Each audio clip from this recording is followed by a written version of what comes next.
بسم الله الرحمن الرحيم. الحمد لله رب العالمين، والصلاة والسلام على أشرف المرسلين سيدنا ومولانا محمد صلى الله عليه وسلم. السلام عليكم ورحمة الله وبركاته. waxaan halkan ka salaamayaa dhammaan Soomaali Maxamed meel walba joogaan. waxa ka inooga sii socon doona insha Allah gabayadii diiniga ahaa ee taxanaha. waxa ka weyga maanta leeyahay dhulka iyo samada, wuxuuna ka hadlayaa in dhulka iyo samada bilaash una alla u dhisin, wuxuuna ku bilaabmayaa insha Allah sidan: dhulkan iyo samadan ay daayahaagu arkaan ma bilaash ayuu eebba u dhidbay.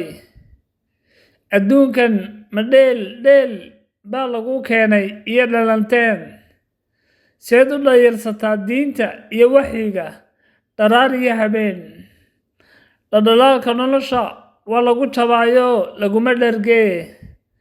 kolka iil lagu dhigo ee camalkaad adduunka ku dhisanaysay, kitaabka midig lagaaga dhiibo dhowrsanaantaadii ku badbaadin. dharaarta qiyaamee dadku dhakafaarsan yahee, dhulka la soo laabiyee cadceedana la keeni meel dhow. dharna la sidanee siraadka la dul mariyee ka dhici intii dembiile ahayd. ninkii iimaan dhumuc weyn lahow, suuradda walcasriyood dhuuxdaa ood dhugataa waane kuugu filane.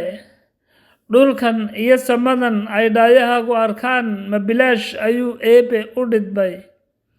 adduunkan ma dheelleel baa lagu keenay iyo dhalanteed.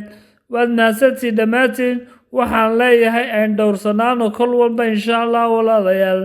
wasalaamu calaykum waraxmatullaahi wabarakaatu.